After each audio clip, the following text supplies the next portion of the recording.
Hello student, greetings from Indore Public School. Hope you all are doing well and stay safe at your home with your family.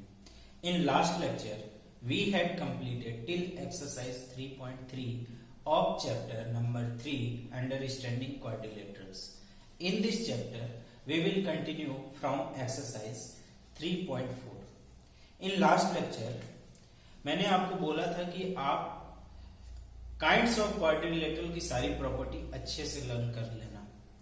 Learn करने से you are able to do this exercise with full confidence. Now let's do exercise 3.4। Question number 1। Please see question from your book. Question 1 state whether true और false. True और false 1 marks question में rise होते हैं और ये भी depth knowledge खोजते हैं। किसी भी सब्जेक्ट में ट्रू और फॉल्स ऐसा नहीं है कि आप सुपरफिशियली अगर किसी चीज को लर्न किए हो तो आप ट्रू और फॉल्स, हाँ चांसेस क्या है 50% है, आपका लक साथ दिया तो हो सकता है कि वो कंडीशन सही हो, आपको नहीं आते हुए भी। लेकिन आपको अगर विथ 100% एक्यूरेसी अगर ट्रू और फॉल्स करना है तो आपका नॉलेज उस सब्जेक्ट का डेप्थ नॉलेज होना जरूरी है ट्रू फॉल्स के लिए। नाउ स्टेट वेदर ट्रू और false. First question A, all rectangles are square. क्या सारे रेक्टेंगल स्क्वायर हैं? All rectangles are square. सारे रेक्टेंगल स्क्वायर नहीं हो सकते, सारे स्क्वायर रेक्टेंगल हो सकते हैं। बिकॉज कंडीशन है कि ऑल रेक्टेंगल्स आर स्क्वायर, मतलब सारे रेक्टेंगल स्क्वायर है नहीं, क्योंकि रेक्टेंगल का सिर्फ अपोजिट साइड्स इक्वल होता है और स्क्वायर में ऑल 4 साइड्स इक्वल होते हैं, इसलिए ये फॉल्स हो गया। तो first is false. B, all rhombuses are parallelograms. सारे रोम्बस पैरेललोग्राम है। सही है, क्योंकि रोम्बस के ऑल साइड्स इक्वल होते हैं और पैरेललोग्राम में सिर्फ opposite sides parallel and equal होना जरूरी है। रोम्बस में all sides equal and parallel होते हैं, तो this condition is true. Now C, all squares and rhombuses are also rectangles. सारे स्क्वायर एंड सारे रोम्बस क्या है? रेक्टेंगल्स हैं, हो सकते हैं। क्यों? जब स्क्वायर के ऑल साइड्स इक्वल हैं तो अपोजिट साइड्स भी इक्वल हैं और उसका 90 डिग्री है। रोम्बसेस का क्या हो सकता है? अगर उसके एंगल से 90 डिग्री हो जाए तो वो रेक्टेंगल हो जाएगा। तो this condition is D. All squares are not parallelograms. सारे स्क्वायर्स तो पैरेललोग्राम होते ही हैं, बट नॉट लगा है इसलिए कंडीशन क्या हो गया? False. All squares are not parallelogram, conditions false हो गए statement.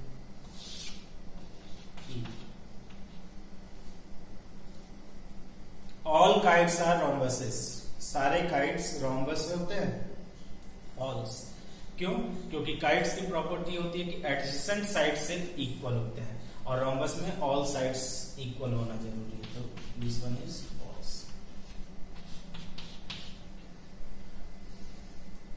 All rhombuses are kite. सारे रोम्बस काइट हो सकते हैं but all kites are not rhombus, तो this is true. All rhombuses are kites. जी, ऑल पैरेललोग्राम्स आर ट्रेपीजियम। सारे parallelogram trapezium है, क्योंकि ट्रेपीजियम क्या होता है? सिर्फ condition 1 pair of opposite sides are parallel. एक ही पेयर अपोजिट साइड्स पैरेलल होनी चाहिए, बट पैरेललोग्राम में क्या होता है? 2 pairs of sides are parallel, so trapezium हो सकते हैं। This one is true.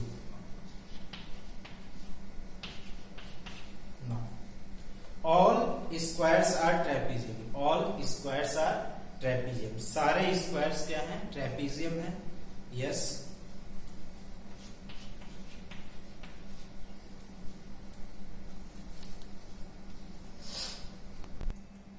Question 2, identify all the quadrilaterals that have. First question A, 4 sides of equal length. वैसे क्वाड्रिलेटरल जिसके 4 साइड्स होते हैं, क्वाड्रिलेटरल के तो 4 साइड्स होते हैं, 4 साइड्स ऑफ इक्वल है, सारे साइड्स क्या होने चाहिए, इक्वल। क्या होगा, फर्स्ट को हम स्क्वायर जानते हैं and second rhombus. Now B, all four right angles, quadrilateral with all angles right angles. क्या होगा, first one is square and second one is rectangle, जिसके ऑल साइड्स क्या होते हैं, ऑल एंगल्स क्या होते हैं, 90 डिग्री होते हैं। क्वेश्चन नंबर 3,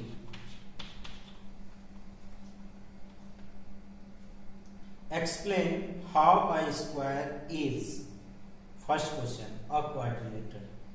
स्क्वायर क्वाड्रिलेटरल कैसे है, अ स्क्वायर कैसे है, क्वाड्रिलेटरल के लिए क्या होना चाहिए, 4 साइड्स होना चाहिए।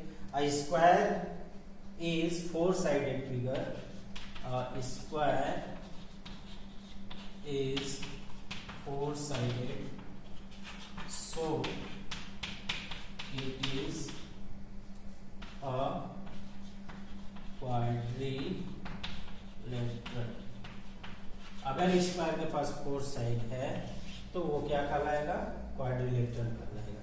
नाउ सेकेंड, अब पैरेललोग्राम कैसे होगा, a square has its opposite sides parallel. Square का क्या होता है, अपोजिट साइड्स पैरेलल होता है, इसीलिए ये पैरेललोग्राम होगा। A square has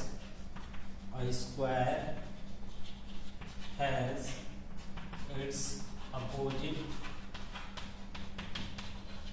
sides parallel,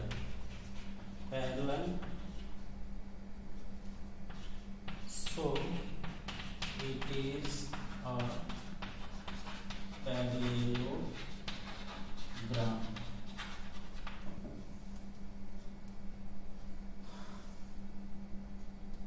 So it is a parallelogram। अगर स्क्वायर के पास अगर अपोजिट साइड्स पैरेलल है, इसीलिए ये क्या कहलाता है, पैरेललोग्राम कहलाता है। अ स्क्वायर हैज, लिखिए, has 4 sided figure, so it is a quadrilateral। 3, third part, explain how square is a rhombus। Square rhombus कैसे है, a square is a parallelogram with all 4 sides equal। A square is a parallelogram with all 4 sides equal, so it is a rhombus।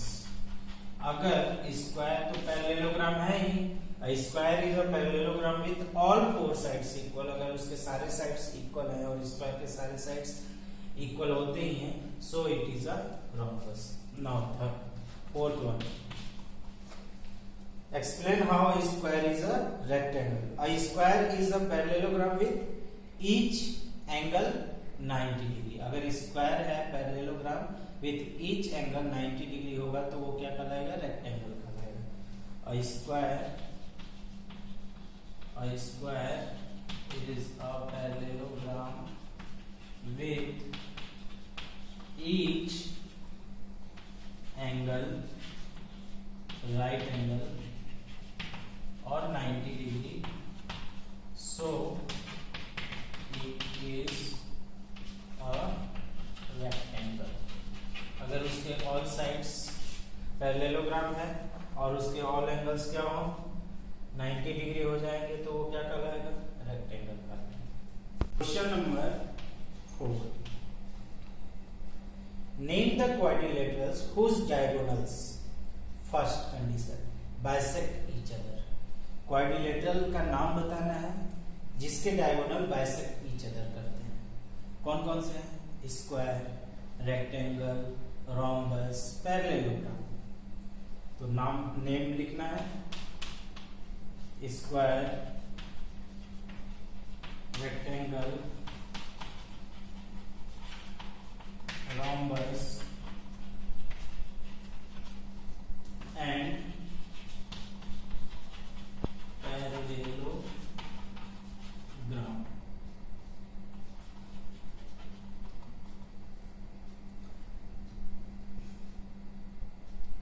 Second condition, are perpendicular bisector of each other. Perpendicular bisector each other होने चाहिए। तो इसमें दो ही quadrilateral आते हैं, एक square और दूसरा rhombus. Second, square and rhombus. Diagonal के बारे में कंडीशन दिया हुआ है कि परपेंडिकुलर बाइसेक्टर भी होना चाहिए, perpendicular bisector to each other होना चाहिए। तो स्क्वायर एंड रोम्बस के diagonal perpendicular bisector to each other होते हैं। Third, are equal. तो किसके डायगोनल्स इक्वल होते हैं?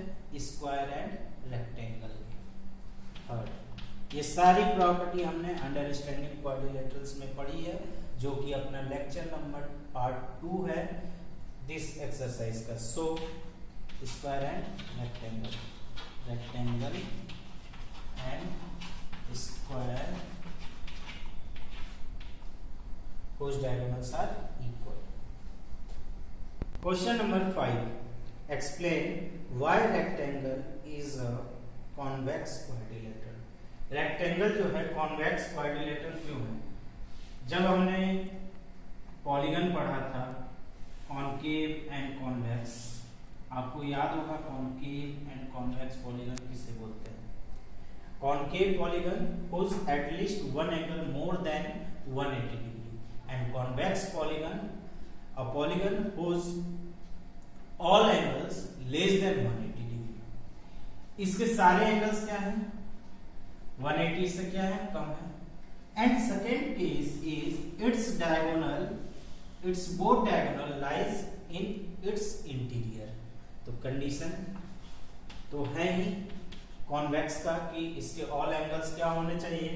लेस देन 180 डिग्री होने चाहिए। सेकेंड कंडीशन है कि जो पॉलीगन है उसका डायगोनल इंटीरियर में होना चाहिए। तो explain why rectangle is a convex quadrilateral. Both of its diagonal क्या लिखेंगे? Both of its diagonal lies in its interior. Both of its diagonal lies in its interior. तो ये कंडीशन है। सो रेक्टेंगल इज अ, सो क्या लिखेंगे? So rectangle is a convex quadrilateral.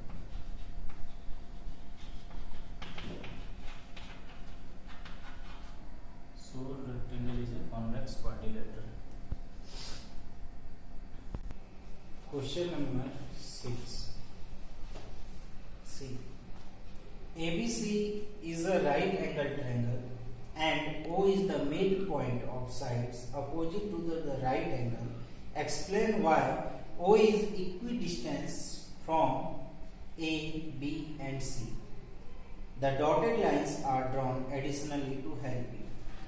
Given figure is like this.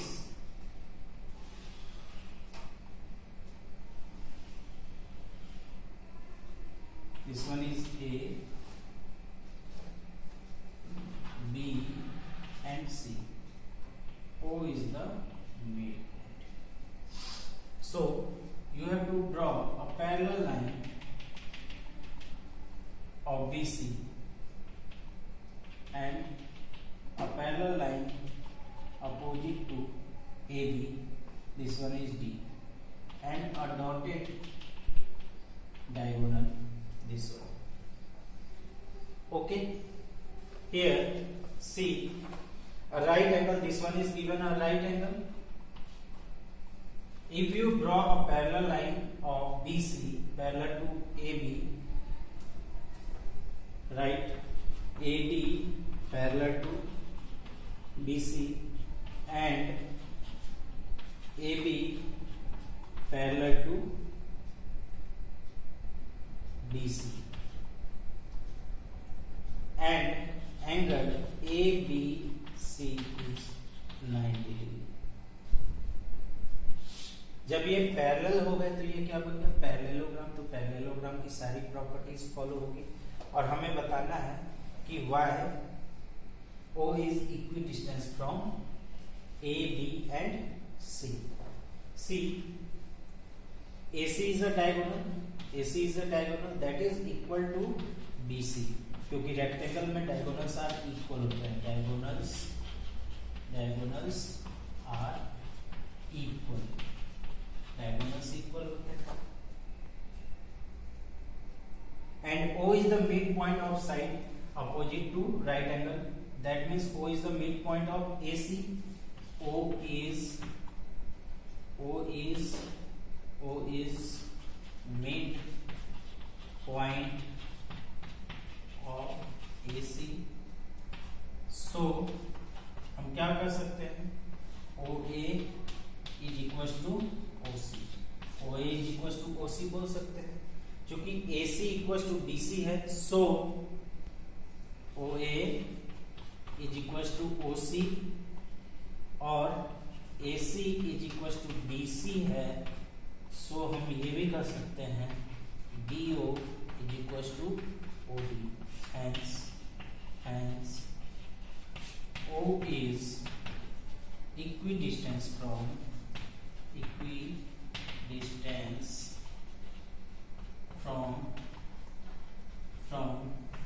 A, B and C. अगर AC diagonal है and BD diagonal है, BC sorry, this one is BD sorry. AC is a diagonal and BD is a diagonal. Diagonal are equals. Diagonals are equal. OA equals to OC because O is the midpoint of AC. So O is also a midpoint of BD because BD and AC are equal. So you have to write OA equals to OC. AC and BD are diagonals. AC and BD are diagonals. So हम कर सकते हैं BO is equals to OD. Hence जब वो equal हो गए तो आपस में सारे इक्वल हो गए, सो हम बोल सकते हैं O is a equidistant from AB and C.